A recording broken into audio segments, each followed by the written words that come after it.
You are welcome to another exciting math class with Mr. Coy. Today, we'll be attending to grade 10 mathematics students, which is also equivalent to SS1 mathematics students. We'll be looking at the topic logarithms, looking at how to solve problems involving logarithms. On the board, we have two questions, which are number one, to evaluate log 216 base 6, and number two, log 1 over 27 base 9. Question number one is a logarithm of a whole number, while question number two is a logarithm of a fraction. So join me as we solve this together. 1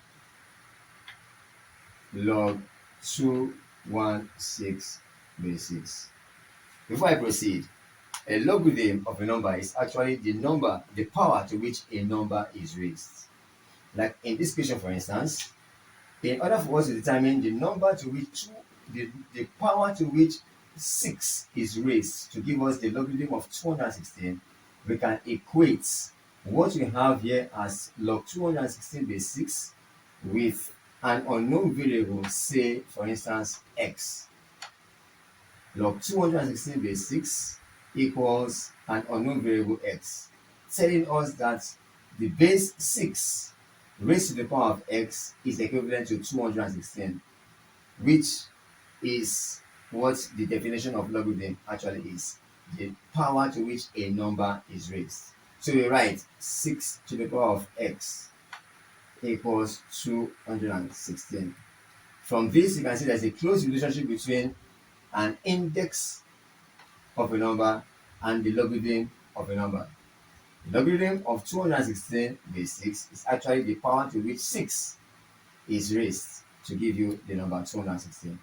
So on the left hand side here, which is an index form, 6 raised to the power of x equals 216, a whole number on the right hand side. So what do we do at this point? Next step is to do what?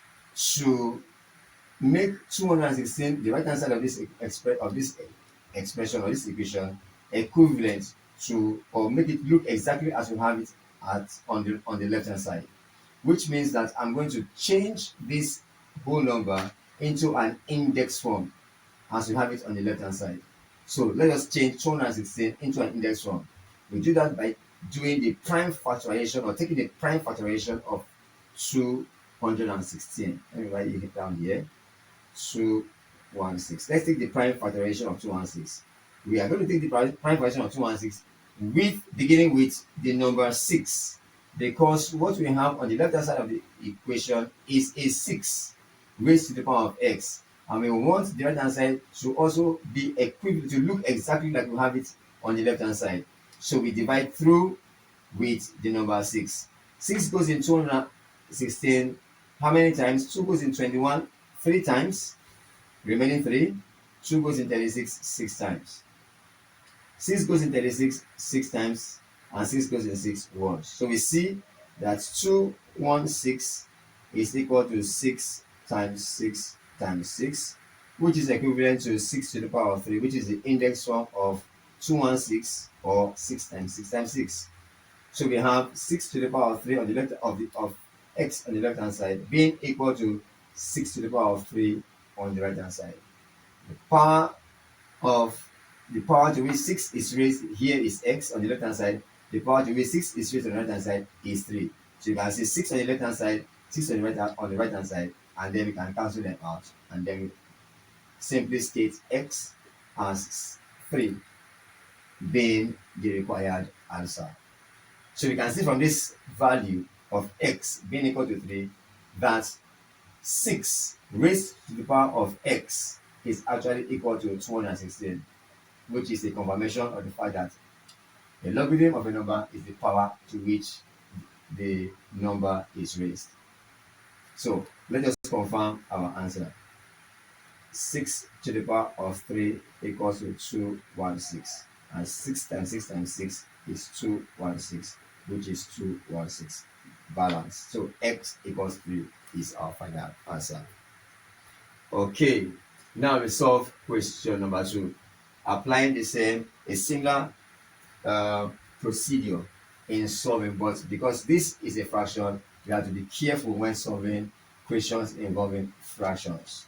So let's just look at this and see how to go about solving this. Number 2, log 1 all over 27 base 9 is the question. So this term, in evaluating this term, again, let us equate it with an unknown variable. Say y, for instance. You don't have to use the variable x all the time. You can choose any letter to represent a variable. A variable is an unknown number, an unknown quantity. Okay, using a number to represent an unknown quantity. So let us use y in this question. So now you see the same definition we used for logarithm. The logarithm of the number, this fraction 1 over 27 is the power to which 9 is raised, and that power is a number that we don't know at this present moment. So we write 9 to the power of this unknown y equals to 1 all over 27.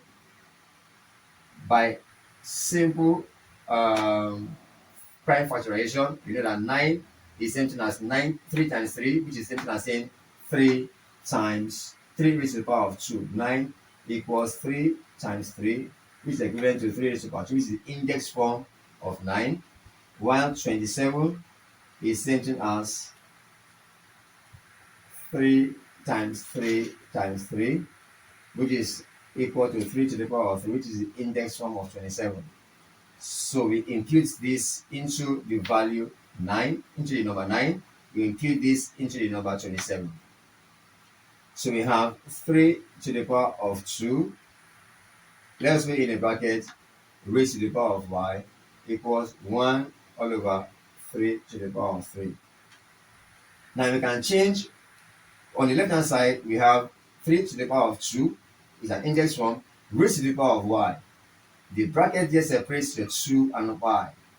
There's a law of indices which tells you that when you have this, you can multiply the powers and then you get 3 to the power of 2y on the left hand side equals, on the right hand side, we can change what we have here into a negative power, okay, of 3 by writing 1 times the 3 raised to the power of 3 here comes up to meet 1 and becomes a negative power of 3.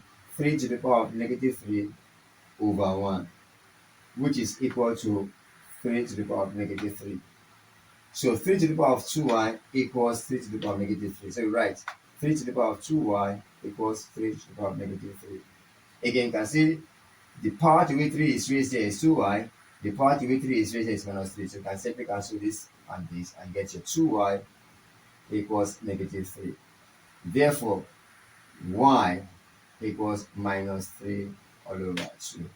So the power to which 3 is raised, the power to which 9 is raised is actually minus 3 all over 2, which is equivalent to 1 all over 27. So this is your answer.